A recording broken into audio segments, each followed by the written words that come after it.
Hello, in front of me I've got Nissan X-Trail. In this video I'll show you how to refuel it. Nissan X-Trail e-Power, since it's a hybrid car, it also has engine that requires fuel. In this case you need to use E10 95 fuel.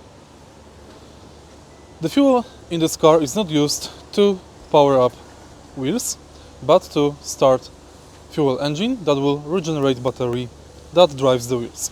Firstly, take a look how to open the fuel filler. To open it, simply press on the left side. Now, right here you can find which type of fuel it uses.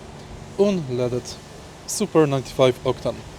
Also, this car does not have cap that you have to unscrew and place somewhere.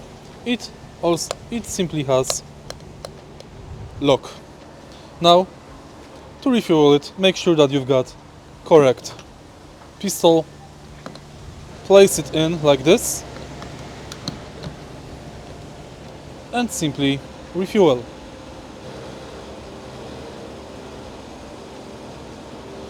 If you want to refuel full tank, pull the pistol and pull this silver lock. It will automatically lock out after refueling it fully.